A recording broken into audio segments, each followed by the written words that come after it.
Student हम एक छोटा सा बहुत इंपॉर्टेंट टॉपिक डिस्कस करने जा रहे हैं, चार्ज डिस्ट्रीब्यूशन पैरेलल कैपेसिटर्स। देखो ये जो कैपेसिटर्स है रैंडमली हमने इनको चार्ज दे दिया।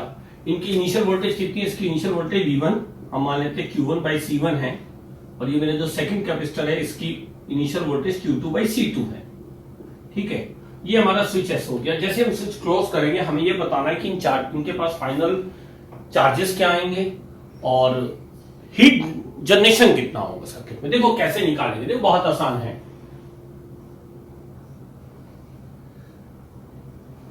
ये चार्ज मान लो Q1 डैश हो गया minus Q1 dash, final charges Q2 dash और माइनस Q2 डैश।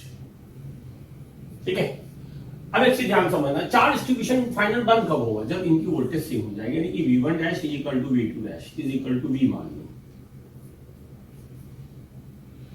इसका मतलब ये C1 है, ये C2 है, तो इसका मतलब Q1 डैश की वैल्यू क्या होगी? C1V, और Q2 डैश की वैल्यू क्या होगी?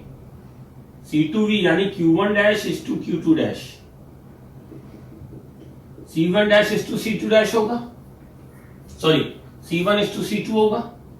और आइसोलेटेड चार्ज करंट, अगर मैं इसको एक आइसोलेटेड सिस्टम S1 मान लूं तो जितना चार्ज यहां है उतना चार्ज यहां भी होना चाहिए, यानी Q1 dash plus Q2 dash must be equals to Q1 plus Q2। हो सकता है इसकी वैल्यू पॉजिटिव हो, यहां पर निगेटिव, जो भी होंगे S1 S2 ये सिस्टम ले लेंगे। अभी मैं बड़ा आसान सा तरीका तुम्हें याद करने का बता दूंगा। तो ये रेशियो में पता है, तो इसका मतलब Q1 डैश का आंसर आ गया। Q1 डैश इस मैं कह देता हूं Q टोटल QT, यानी कोई भी आइसोलेटेड सिस्टम ले लो ऐसे, या ऐसे S2 ले लो, इधर भी ऐसे ही ले लेना और ऐसे ही प्लेट करस्पॉन्डिंग प्लेट पर डिस्ट्रीब्यूट कर देना। तो Q1 डैश का आंसर क्या आ गया? C1 QT upon C1 plus C2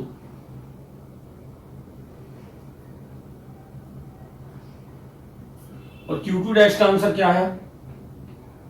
C2 QT upon C1 plus C2।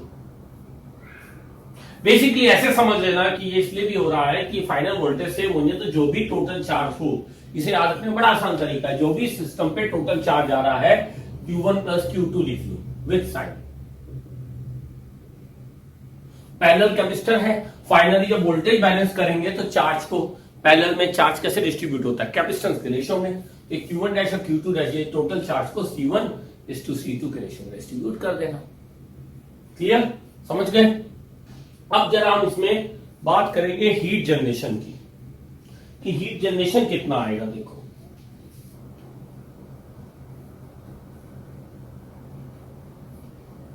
इस सिस्टम के पास इनिशियल कितनी एनर्जी थी? UI half C1 V1 square plus half C2 V2 square.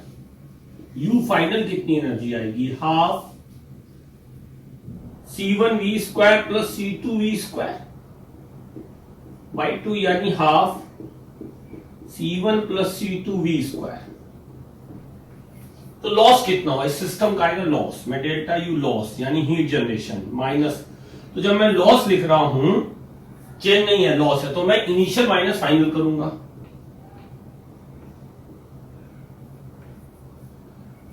UI minus UF।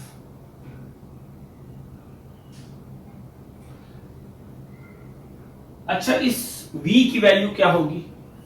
यहां पर अगर मैं देखूं तो V को मैं क्या लिख सकता हूं? Q1 डैश बाई C1 लिख सकता हूं। और Q1 डैश मेरा कितना आया था? C1 QT upon C1 plus C2, यानी Q1 डैश की वैल्यू अगर मैं पुट कर दूं तो V की वैल्यू कितनी होगी? C1 से C1 कैंसिल हो जाएगा, QT upon C1 plus C2, यानी C1 V1, भाई QT क्या है? Q1 प्लस Q2, और Q1 क्या होगा? C1 V1 plus C2 V2 upon C1 plus C2।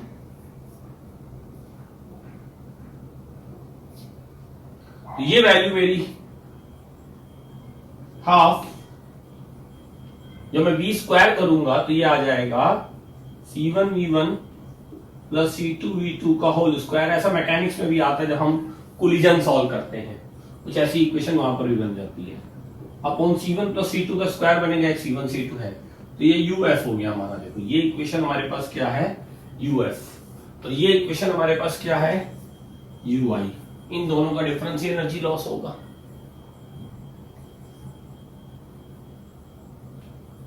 ठीक है, v1 v2 यहां पर क्या डिफाइन है, इनिशियल वोल्टेजेस। तो जब हम इसको सिंप्लीफाई करते हैं तो डेल्टा यू, इसको माइनस करो तो बड़ा इंटरेस्टिंग सा रिजल्ट आ जाता है, हाफ म्यू सी v1 माइनस v2 का होल स्क्वायर। या म्यू सी क्या है, रिड्यूस कैपेसिटेंस जैसे आ जाए, c1 c2 upon c1 plus c2 into v1 minus v2 का होल स्क्वायर। क्योंकि कुछ टर्म्स वैसी आ गई एनर्जी टाइप से, तो इसको जब सिंप्लीफाई करते हैं तो जैसे कोलिजन का लॉस होता है ना, इनइलास्टिक कोलिजन का लॉस तुम लोगों को याद होगा यार, एक फॉर्मूला याद रख लेना। ये इस असल में बोर्ड एग्जाम में क्वेश्चन भी आ जाता है, अगर तुम्हें याद रहा। ये बेसिक तरीका है, ना याद हो तो देखो ui की वैल्यू क्या पुट करनी है, दिस वन, uf की वैल्यू क्या पुट करनी है, दिस वन। किस हर बोर्ड बुक में दिया भी हुआ है, ui माइनस uf को सिंप्लीफाई कर लो, कुछ नहीं, सिंपल कैलकुलेशन है। ये वैल्यू पुट करी मैंने, ये वैल्यू पुट करी, सिंप्लीफाई करा तो ये आ गया। अब इसको याद रखने का तरीका मैं तुम्हें याद दिला रहा हूं, मैंने मैकेनिक्स में सिखाया था। यहां पर जब हम करते थे तो हम कहते थे कि जो डेल्टा के लॉस आया है वो half mu v1 minus v2 का होल स्क्वायर आता था। बस यहाँ v1 v2 की जगह वोल्टेजेस आ गई और कुछ नहीं।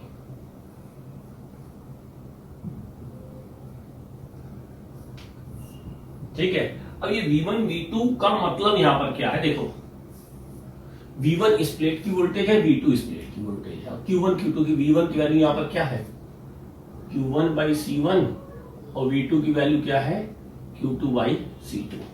अब यहां पर एक चीज और ध्यान से समझना, हम इस पे फिर एक आध क्वेश्चंस भी करेंगे तो और क्लियर हो जाएगा, और इसकी जरूरत पड़ जाती है कभी कभी कहीं क्वेश्चंस में। तो जैसे कभी कभी ये तो मैंने क्वेश्चन बनाया है पैरेलल प्लेट कैपेसिटर के लिए। यही क्वेश्चन स्फेरिकल कैपेसिटर में भी पूछ लिया जाता है कि कह देते हैं कि दो इंडिविजुअल स्फेरिकल कैपेसिटर्स हैं, या स्फीयर्स कह देंगे q1 q2 with radius r1 r2, बीच में एक स्विच लगा दिया, कहा ये दोनों डिस्टेंस पर है, स्विच क्लोज करा तो कैसे होगा। तो एक्चुअली ये भी एक हमारा पैरेलल प्लेट कैपेसिटर सिस्टम। ये कैसे, एक प्लेट इंफिनिटी पे मान लो, इसकी वोल्टेज v2, इसकी वोल्टेज v1, तो ये वाला कैपेसिटर किसके बीच में, v1 से 0 के बीच में, और ये वाला कैपेसिटर किसके बीच में, v2 से 0 के बीच में। तो ये जो कनेक्ट होंगे सिस्टम, तो दो स्फेरिकल कैपेसिटर ही तो है। और फाइनली सिस्टम में क्या होगा, जो फाइनल इक्विलिब्रियम आएगा, ये वोल्टेज भी होगी, ये वोल्टेज भी होगी, और दूसरी प्लेट, इस कैपेसिटर की दूसरी प्लेट कहां ले लो, इंफिनिटी पे, तो q1 को वही लिख सकते हो c1 v1। बस c1 की वैल्यू यहां क्या लेनी है, 4 पाई एप्सिलॉन नॉट r1, और वहां पर c1 की वैल्यू क्या लेनी थी, epsilon not a by d। तो पूरा डेरिवेशन ये स्फेरिकल कैपेसिटर पे भी अगर क्वेश्चन आ जाए तो सारी चीजें एज इट इज एप्लीकेबल होंगी, इस बात को समझ लो। ठीक है, अब जरा हम इस पे एक दो प्रॉब्लम कर लेते हैं, तो हम प्रॉब्लम करेंगे तो हमें समझ में आ जाएगा ये कैसे अप्लाई करना। डियर स्टूडेंट, जरा इस कॉन्सेप्ट को समझते देखो। अब इसमें क्या कहा जा रहा है कि स्विच एस को क्लोज कर रहे हैं, और इसमें कहा गया कि find final charges on capacitor heat generation in system. तो इसको कैसे करेंगे, इसको करने का तरीका देखो बहुत आसान है, कोई बहुत मुश्किल नहीं है। जैसे हम इस स्विच को क्लोज करेंगे तो ये मैंने भी बताया एक पैरेलल कैपेसिटर सर्किट है। तो यहां पर क्या होगा कि ये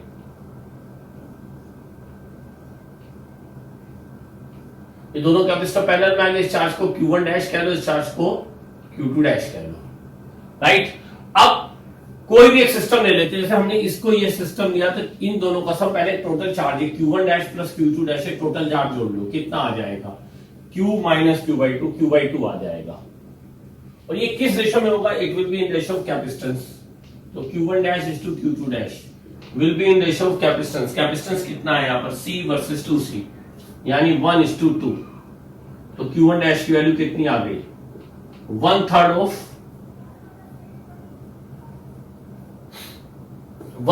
total charge, 1/3 of total charge यानी Q/2, Q/6। तो इसको मैं C1 कह रहा हूं, इसको मैं C2 कह रहा हूं। ये मेरा C1, ये मेरा C2। तो एक पे चार्ज आया Q/6, तो दूसरे पे कितना चार्ज आएगा Q2 डैश 1/2 ऑफ, क्योंकि फाइनल पोटेंशियल दोनों का VV होना है, ये ध्यान रखना, क्योंकि पहला में कनेक्ट हो जाते हैं डायरेक्ट, तो इनका फाइनल पोटेंशियल होगा VV। तो Q2 डैश कितना आएगा, Q2 डैश तुम्हारा आ जाएगा 2/3 ऑफ Q/2 यानी Q/3। तो ये दोनों चार्जेस आ गए आपके पास, राइट। अब यहां पर जरा हम नेक्स्ट पॉइंट देखें, हीट जनरेशन कैसे निकालेंगे। तो उसका हमने डेरिवेशन किया था, अदरवाइज UI लिखो, UF लिखो, टाइम लग जाएगा। हीट जनरेशन का डायरेक्ट आ जाएगा delta H is equal to half mu C. तो इसका रिड्यूस कैपेसिटेंस निकालो, 2C into C divide by 3C, तो 2C/3 V1 माइनस V2। देखो हमने सिस्टम लिया, इसके पोटेंशियल को हम V1 बोलेंगे, इसके पोटेंशियल को हम V2 बोलेंगे। तो V1 की वैल्यू होगी Q/C और V2 की वैल्यू होगी माइनस Q/2 इंटू C। ये एक पॉइंट बस जरा ध्यान से समझ लो, ये पोटेंशियल डिफरेंस ऐसे लेना है, तो ये वाला पोटेंशियल डिफरेंस इस प्लेट के हिसाब से लेना है। तो जो भी इस प्लेट का चार्ज होगा, इस जो भी एक इसमें एक सिस्टम S मान के काम करना होता है इस मेथड में, वरना अदरवाइज U1 U2 लिख के थोड़ी मेहनत ज्यादा होगी। ये चीज ध्यान से समझ लो, बस यही गलती हो जाती है। तो V2 की वैल्यू चाहे ये सिस्टम ले लो, तो इसको माइनस Q/C लिख लो, इसको प्लस Q/2 इंटू 2C लिख लो। तो हाफ इंटू 2C/3। अब देखो V1 माइनस V2 का होल स्क्वायर, ये हमने ड्राइव किया था, हमने डेरिवेशन किया था डेल्टा H का half mu C V1 minus V2 का होल स्क्वायर। सेम वैसा ही डेरिवेशन जैसा हमने वहां पर किया था इलेक्ट्रो मैकेनिज्म में, काइनेमेटिक्स में चीज आती है, वैसा ही डेरिवेशन यहां पर भी रिजल्ट आया है। तो म्यू सी को हम बोल सकते हैं रिड्यूस कैपेसिटेंस। तो Q1 minus Q2 Q/C minus minus का Q/2C का होल स्क्वायर। तो ये बाहर आ जाएगा C/3 into Q/C plus Q/2C, तो आएगा Q²/C² मल्टीप्लाई बाई 1 + 1/2 3/2 3/2 का होल स्क्वायर 9/4, यानी 3Q²/4C is the total heat generation of system. तो इस तरीके से ये सब प्रॉब्लम आसानी से सॉल्व हो सकती हैं। अगर कोई दो स्फीयर की प्रॉब्लम दे दी जाती, कई बार ये होता है कि लेट्स से ये दो स्फीयर है, इनकी रेडियस R2R होता, तो ये Q1 Q2 जो भी चार्जेस होते सेम इसी तरीके से टोटल चार्ज लेकर ये स्फीयर वाली प्रॉब्लम भी आ जाए, तो वो भी इसी तरीके से सॉल्व हो जाएगी जैसे हमने इस प्रॉब्लम को सॉल्व किया है। ठीक है, तो ये वाला टॉपिक तुम्हारा कंप्लीट हो गया।